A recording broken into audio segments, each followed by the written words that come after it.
तो क्या बिहार मजदूरों की मंडी बन रहेगा? नहीं। हमारे पास जमीन है, जल संसाधन है, इतना शानदार मानव संसाधन है, हमारे लोग इतने मेधावी और परिश्रमी है। आवश्यकता है एक लीडरशिप, इस पर फोकस होना चाहिए। इस पर फोकस जाता ही नहीं। राजनीति में सिर्फ नकारात्मक राजनीति नहीं होनी चाहिए, सकारात्मक राजनीति होनी चाहिए। कभी भी ऐसा बयान नहीं देना चाहिए जिससे समाज में किसी प्रकार का तनाव हो। इस बयान को वापस लेना चाहिए, माफी मांग लेनी चाहिए, ऐसे मंत्री को बुला करके बढ़िया से क्लास लेना चाहिए। नमस्कार, मैं अखिलेश कुमार, आप देख रहे हैं संपूर्ण इंडिया लाइव। हमारे साथ है पूर्व केंद्रीय मंत्री रामचंद्र प्रसाद सिंह।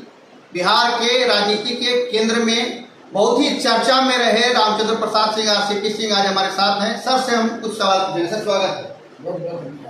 सर, आप बिहार में बेरोजगारी कैसे खत्म होगी इसके बारे में बराबर बात करते हैं। हमने कई चैनलों के माध्यमों से सुना है, पहली बार मिल रहे हैं आपसे। जैसे बहुत सारे नेता ये कहते हैं कि हम पलायन दूर कर देंगे, हमें सरकार में लाइए। कई सारी नई नई पार्टियां बन रही है सर, और सपने दिखाए जाते हैं कि हम बेरोजगारी दूर करेंगे, हम पलायन रोक देंगे। कि यहाँ पे क्या क्या खनिज की संभावनाएं हैं, फैक्ट्रियाँ कैसे लगेंगी।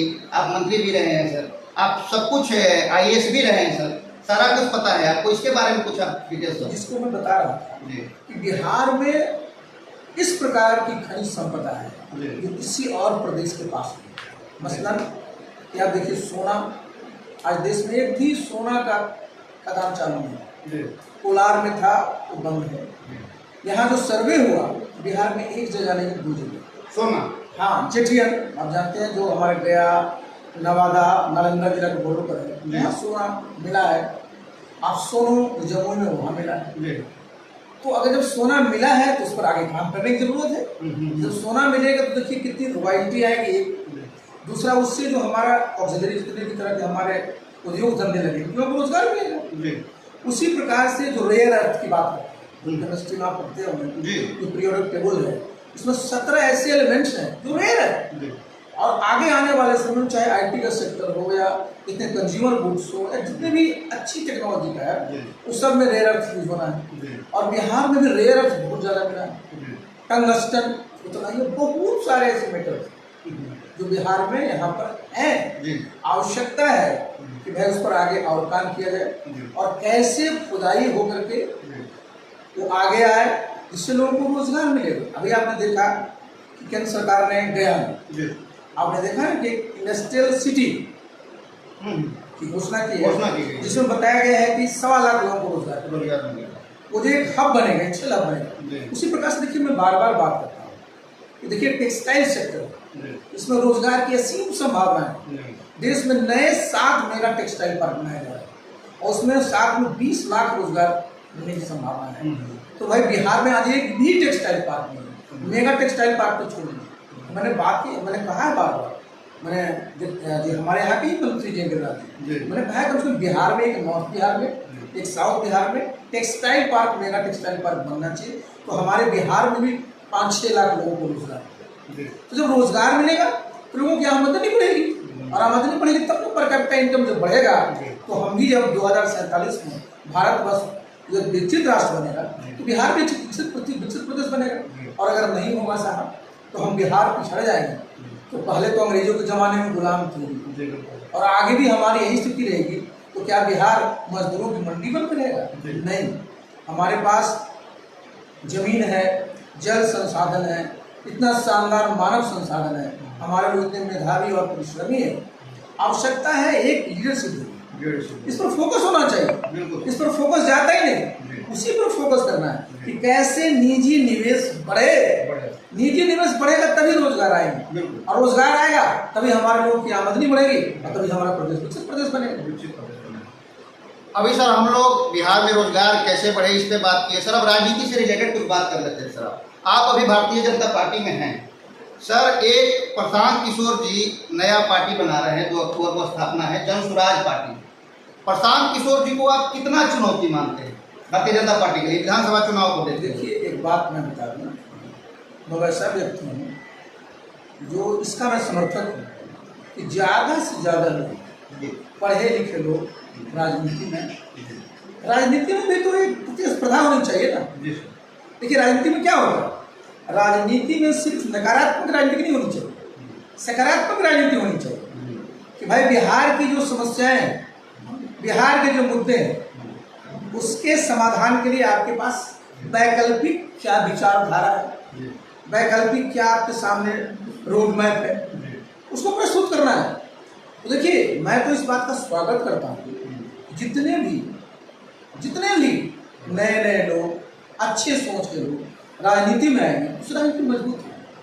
और उसके साथ ही आपको एक कंक्रीट जो है रूट मैप लोगों को सामने रखना है। और जब आप रखिएगा तो जब चुनाव में जाते हैं तो स्वाभाविक है कि जनता के सामने वो सबको देखे भाई इसमें क्या है, इसमें क्या है, इसके पास क्या है। और आप जानते हैं कि लोकतंत्र में जनता ही सार्वभौम, वही सॉवरेन है और वही तय करती है। और राजनीति में ही होना भी चाहिए। राजनीति में जिसको हम कहते हैं ना पॉजिटिव प्रतिस्पर्धा होनी चाहिए, और तभी तो लोकतंत्र जो हमारा जीवंत है और मजबूत होगा। और सर वो कह रहे हैं, जैसे राहुल गांधी जी 8,500 की बात किए थे लोकसभा चुनाव में, प्रशांत किशोर जी कह रहे हैं कि महिलाओं को हम 8,000 10,000 रुपए मोबाइल से कमवाएंगे। मतलब पैसे का प्रलोभन एक तरह से देकर वो जोड़ना चाह रहे हैं जनता को। देखिए, हम दूसरी बात कर रहे हैं, मैंने कहा ना कि हमारे बिहार में बेरोजगारी समाप्त करनी है, प्रति व्यक्ति आय बढ़ाना है, राष्ट्रीय स्तर पर जो है हम लोगों की स्थिति को सुधारना है। उसके लिए भाई देखिए, आपको जिसको कहते हैं ना कि बीट्स एंड पीसेस होता है, आपको पूरा का पूरा जो कहते हैं पैकेज होता है। देखिए, ये सही बात है कि देश में, बिहार में भी आधी आबादी हमारी महिलाओं की, और महिलाओं का योगदान समाज के निर्माण में, देश के निर्माण में, आर्थिक प्रगति में बहुत ज़्यादा है। और जब महिलाओं की भी जब आमदनी बढ़ेगी तो स्वाभाविक प्रति व्यक्ति आय बढ़ेगा तो खुशहाली आएगी। तो देखिए, हमारा कहना है कि भाई जो लोग भी राजनीति में हैं आए तो अपना जो भी रोड मैप जनता के सामने वो कंक्रीट होना चाहिए, और साथ ही साथ उसको कैसे लागू करेंगे उसकी भी चर्चा होनी चाहिए। सर एक लास्ट सवाल सर ये राजनीति में उलूल जुलूल बयानों का दौर हमेशा चलते रहता है। अभी हाल ही में 2 दिन पहले आप ही के सहयोगी पार्टी में, अभी तो सहयोगी पार्टी हो गए, पहले आप उसके प्रेसिडेंट भी रहे, अशोक चौधरी जी मंत्री हैं, और वो एक जाति विशेष पे बयान देते हैं कि भूमिहार जाति के लोग जहानाबाद में हमको वोट नहीं किए थे और विधानसभा में चाह रहे हैं कि टिकट मिल जाए तो ऐसा नहीं होगा। क्या किसी जाति विशेष को लेकर के ऐसा टिप्पणी करना चाहिए?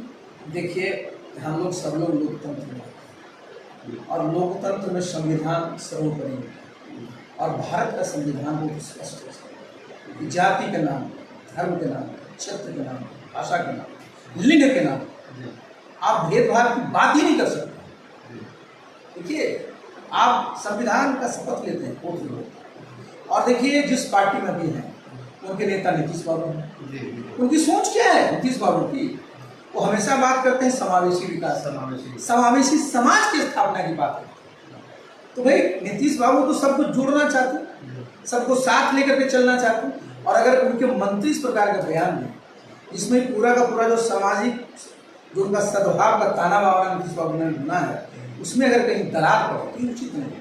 और कोई भी मंत्री, वो एक सिर्फ व्यक्ति नहीं है, आपकी जिम्मेवारी ज़्यादा होती है, और कभी भी ऐसा बयान नहीं देना चाहिए जिससे समाज में किसी प्रकार का तनाव हो, क्योंकि समाज में अगर तनाव होगा तो नुकसान किसका होगा जी? समाज का नुकसान। और समाज क्या हिस्सा है, तो ऐसे बयानों से बचना चाहिए। और उन्होंने जो बयान दिया है ये बहुत ही दुखद है, इस बयान को उनको वापस लेना चाहिए, माफ़ी मांग लेनी चाहिए, और अगर नहीं करते हैं ना तो नीतीश बाबू को सोचना चाहिए कि भाई जिसके लिए 20 साल से वो बिहार में काम कर रहे हैं, जो उनका करीब 40 वर्षों का जो उनका सार्वजनिक जीवन है, सबको जोड़ करके लेकर के चलने का काम किए हैं, समाज को साथ लेकर के चलने का काम, और उनके मंत्री इस तरह के जो बयान देते हैं तो ऐसे मंत्री को बुला करके बढ़िया से क्लास लेना, समझाना चाहिए। ये बहुत जरूरी है ना भाई, आपका जो वक्तव्य है ना वो एक व्यक्ति का नहीं है। आप बिहार में मिनिस्टर हैं और आपके नेता नीतीश बाबू हैं। नीतीश बाबू को लोग बिहार में किस नजर से देखते हैं? जोड़ने वाले ग्रुप में, तोड़ने वाले ग्रुप में देखते हैं। सर बहुत बहुत धन्यवाद आपका सर समय देने के लिए। ये थे हमारे साथ पूर्व मंत्री रामचंद्र प्रसाद सिंह, मिलते हैं अगले मुद्दे के साथ अगले वीडियो में। नमस्कार, जय हिंद। बहुत बहुत धन्यवाद, थैंक यू।